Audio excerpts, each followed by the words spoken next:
এমনিতেই এআই এর যুগ, মানে বিভিন্ন ইন্ডাস্ট্রিতে কর্মচ্যুতির একটা বিরাট মাথার উপরে খাড়া ঝুলছে, ঠিক আছে।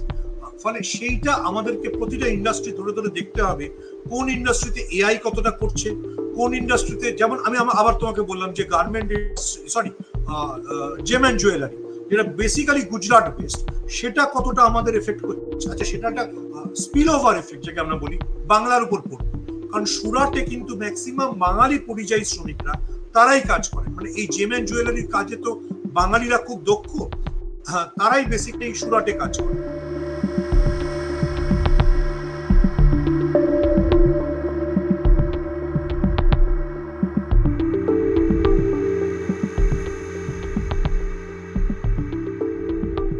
দেখা যাচ্ছে সুমনদা যে শেয়ার বাজারে তো টাকার দামে পতন এবং তার সঙ্গে সঙ্গে ধসটা নিয়ে সত্যি বিশেষজ্ঞরা চিন্তিত, এবং যেটা বলা হচ্ছে যে বিভিন্ন ক্ষেত্রে সেখানেও কিন্তু একটা ক্ষতির সম্ভাবনা আশঙ্কা করা হচ্ছে, যেরকম টেক্সটাইলের কথা বলা হচ্ছে, লেদারের কথা বলা হচ্ছে, জেম অ্যান্ড জুয়েলারির কথা বলা হচ্ছে, এবং কয়েক লক্ষ মানুষ তারা চাকরি হারাতে পারেন। সব থেকে আশঙ্কার বিষয় যেটা, যে বহু মানুষ কর্মচ্যুত হতে পারেন এই সমস্ত সেক্টরগুলো, যে সেক্টরগুলোর কথা বলা হচ্ছে।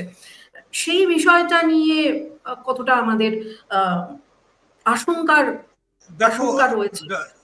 আশঙ্কা তো আছে। তুমি যে থার্ড সেক্টর বললে, তুমি যে থার্ড সেক্টরটা বললে জেম অ্যান্ড জুয়েলারি, সেটাই হচ্ছে গুজরাট, মানে সুরাট, সেটা হচ্ছে বৃহত্তম সেখানে প্রস্তুত কেন্দ্র। তুমি যে গার্মেন্টস এর কথা বললে, সেটা হচ্ছে মানে দক্ষিণে ত্রিশূর, মেজর গার্মেন্টস সেন্টার। আমি ওই জন্যই বললাম, যদি তুমি আমেরিকায় মাল বেচতে না পারো, তাহলে তোমাকে অন্য বায়ার খুঁজে বার করতে হবে, তোমাকে রাশিয়ায় বেচতে হবে, তোমাকে চীনে বেচতে হবে, তোমাকে ইউরোপে বেচতে হবে, তোমাকে আফ্রিকার দেশগুলোতে বেচতে হবে, তোমাকে লাতিন আমেরিকার দেশগুলোতে বেচতে হবে। You have to find out different market.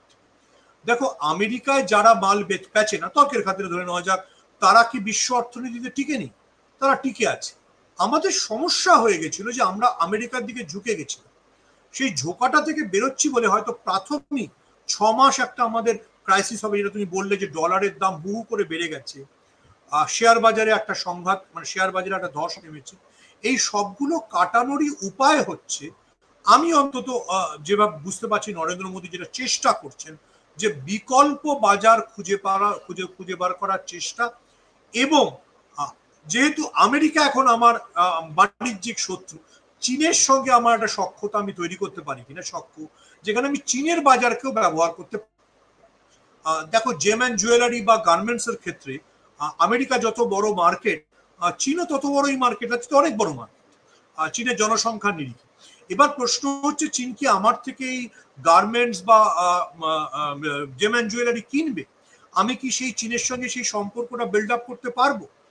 সেটাই প্রশ্ন। মানে এই তোমার যেটা দ্বিতীয় প্রশ্ন, মানে জেম অ্যান্ড জুয়েলারি, গার্মেন্টস, টেক্সটাইলস, এই সমস্ত ক্ষেত্রে তোমাকে বিকল্প বাজার তৈরি করতে হবে।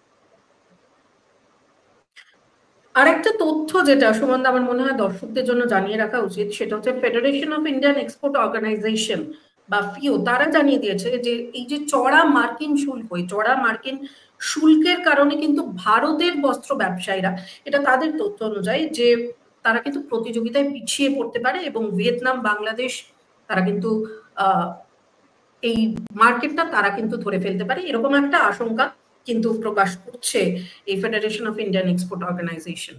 তো বাংলাদেশে আমরা জানি, বাংলাদেশ নিয়েও আমরা যখন কথা বলেছি, যে বাংলাদেশে এই মুহূর্তে দাঁড়িয়ে সব থেকে বস্ত্র বা উৎপাদন, তাদের এই মার্কেটটা ঘিরেই তাদের সমস্ত বাজার চলে, কিন্তু বাংলাদেশের পরিস্থিতিও খারাপ। কিন্তু এই সময়ে দাঁড়িয়ে, এই পরিস্থিতিতে দাঁড়িয়ে, যেখানে ভারতের পিছিয়ে পড়ার সম্ভাবনার কথা বলা হচ্ছে এবং অ্যাডভান্টেজ বাংলাদেশ, অ্যাডভান্টেজ ভিয়েতনাম, সেক্ষেত্রে কি আমাদের প্রতিবেশী দেশ আমাদের থেকে অনেকটা এগিয়ে যেতে পারে এই মুহূর্তে দাঁড়িয়ে? কি মনে হচ্ছে?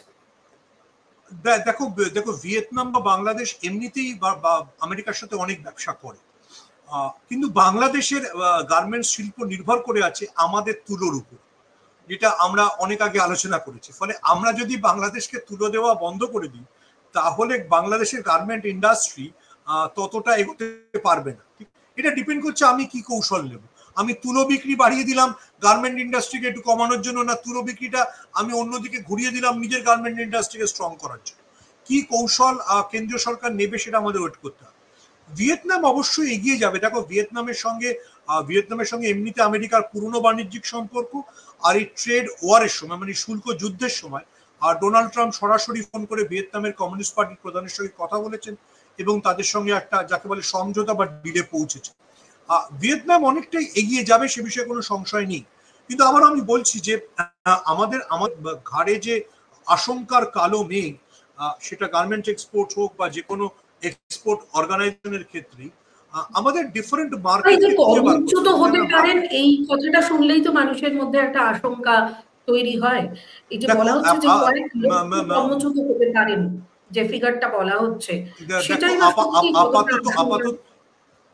দেখো আপাতত একটা আমরা সময়ের মধ্যে দিয়ে যাচ্ছি, এমনিতেই এআই এর যুগ, মানে বিভিন্ন ইন্ডাস্ট্রিতে কর্মচ্যুতির একটা বিরাট মাথার উপরে খাড়া ঝুলছে, ঠিক আছে। ফলে সেইটা আমাদেরকে প্রতিটা ইন্ডাস্ট্রি ধরে ধরে দেখতে হবে কোন ইন্ডাস্ট্রিতে এআই কতটা করছে, কোন ইন্ডাস্ট্রিতে, যেমন আমি আবার তোমাকে বললাম যে গার্মেন্ট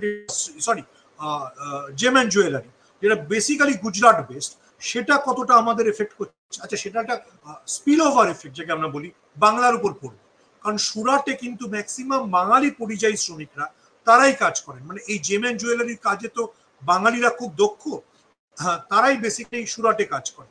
ফলে সুরাটে যদি কারখানা বন্ধ হয়ে যায় তাহলে সেই শ্রমিকরা কিন্তু পশ্চিমবঙ্গে ফিরতে বাধ্য হবে। এটা দেখো আমাদের আরো একটু মাস তিনেক দেখতে হবে যে কতটা ইন্ডাস্ট্রি যারা লিডার মানে বলতে চাইছি যিনি এক্সপোর্ট করেন, তিনি কি বিকল্প বাজার খুঁজে পেলেন, না তিনি তার কর্মীদের বসিয়ে দিলেন, নিজের কাজ কে করলেন। এইটা আমাদের মানে অনেকটা এক্সপ্লোর করে দেখতে হবে। সেই এক্সপ্লোরটার জন্য একটু হয়তো সময় দরকার, কিন্তু অবশ্যই আমি তো প্রথম থেকে যেটা বলছি যে ডোনাল্ড ট্রাম্প যে ধাক্কাটা দিয়েছেন সেই ভারতবর্ষের অর্থনীতির জন্য, এবং ব্যক্তিগতভাবে নরেন্দ্র মোদী যে রাজনৈতিক এবং অর্থনৈতিক দর্শন নিয়ে এগোচ্ছিলেন তার জন্য বড় ধাক্কা। এবং এই ধাক্কাটা একটা এফেক্ট হচ্ছে, তুমি যেসব ইন্ডাস্ট্রিগুলোর কথা বলছো সেগুলো যেসব রাজ্যে, সেই সব রাজ্যে বিজেপি ভালো ফলাফল, গুজরাট, মধ্যপ্রদেশ, সেখানকার যে ইন্ডাস্ট্রি তার উপরে এফেক্ট আসছে। ফলে নরেন্দ্র মোদীর মূল ভোট ব্যাংকের উপর আক্রমণটা আসছে। সেটাকে কিভাবে নরেন্দ্র মোদী সেদিকে আমাদের তাকিয়ে থাকতে হবে। মানে অবশ্যই একটা হ্যান্ডেলের উপায় হচ্ছে যে একটা হ্যান্ডেলের উপায় হচ্ছে যেটা আমি যেটা বারবার বলছি যে দেখো ডলারে, যেহেতু তুমি ডলারে এতদিন ব্যবসা করতে, তোমাকে পাউন্ডে খুঁজে বার করতে হবে তুমি ইউরোপে কাদের সাথে ব্যবসা করতে পারো।